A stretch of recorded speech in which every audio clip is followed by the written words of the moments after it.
All right, going from Kristi Noem to another female Republican who has a different place within MAGA world right now. I'm talking about Nikki Haley.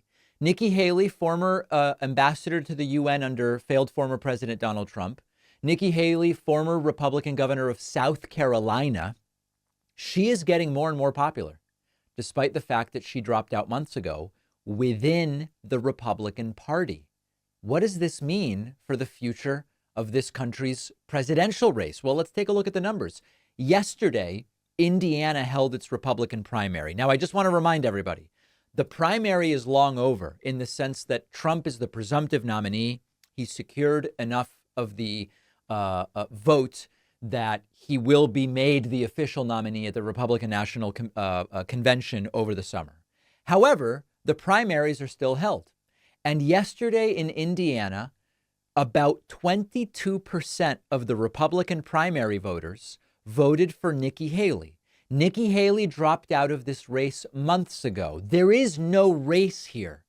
And yet, more than 1 out of 5 Republican primary voters in Indiana said, despite the fact that she's dropped out, despite the fact that Trump's clinched this, I'm going to go out and vote for Nikki Haley anyway.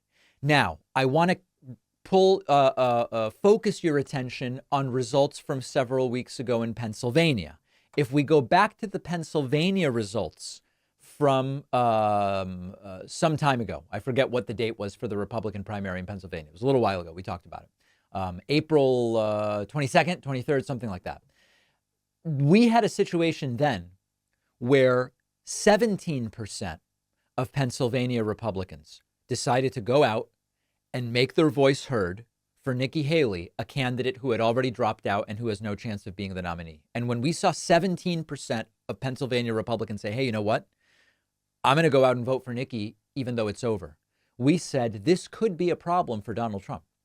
If you look at how close Pennsylvania was and you think, hey, you know what? If only half of these Republicans who went out and voted for Nikki Haley, despite her having no chance, say, I'm going to stay home or vote for Biden in November, that could make sure that Biden wins the state of Pennsylvania. Well, 17% became almost 22% last night. 22% of Republicans said, I am going to go out and make my voice heard, even though it is irrelevant in the context of this Republican primary because Trump's won it already. Now, the difficulty, of course, is the interpretation and meaning of this number in thinking about the presidential election. And that is a different question. What may be happening here is not that this is about Nikki Haley specifically. And to be honest, I don't think it's about Nikki Haley specifically. It is that there is a growing coalition in American politics that is the I don't want Trump coalition. This includes almost all Democrats, significant numbers of independents, and some number of Republicans, between 15 and 40% of Republicans who do not like Trump. Now, some of these Republicans who don't like Trump will still vote for him, or they might stay home because they can't see themselves going and voting for Joe Biden. They've bought some of the conspiracy theories about Joe Biden. They've become convinced they never should or could vote for a Democrat. So some of these anti-Trump Republicans are still going to vote for the guy. But when you look at the math and you look at how close Pennsylvania was, and you look at how close Georgia and Arizona were, and you remember that Trump needs to take some of those states from Joe Biden, and then you see that there's a fifth of Republicans that are going out and voting for a candidate whose campaign is over just to point out that they don't like Trump.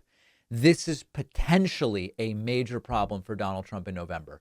I don't believe that the Biden coalition should count on anti-Trump Republicans to put Joe Biden back in the White House, but certainly we welcome them.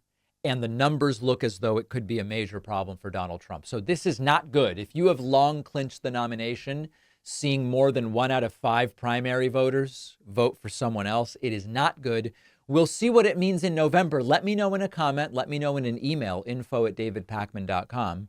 What do you think of the fact that 22% of Indiana Republicans, not a liberal group by any means. It's not a place where the Republicans are more moderate like California or Massachusetts or Connecticut.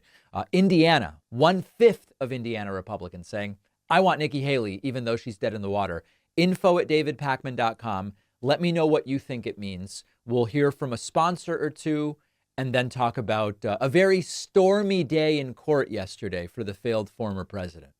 It is time to start thinking like voters and to make sure that kids understand the importance of voting, how it works, registering, ballot initiatives, because so many kids just have no idea.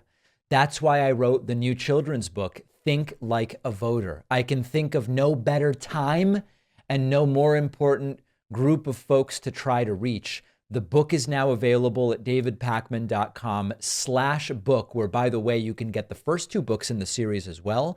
Think Like a Detective and Think Like a Scientist. Really important stuff. Donate them to local libraries, classrooms, read them with the kids.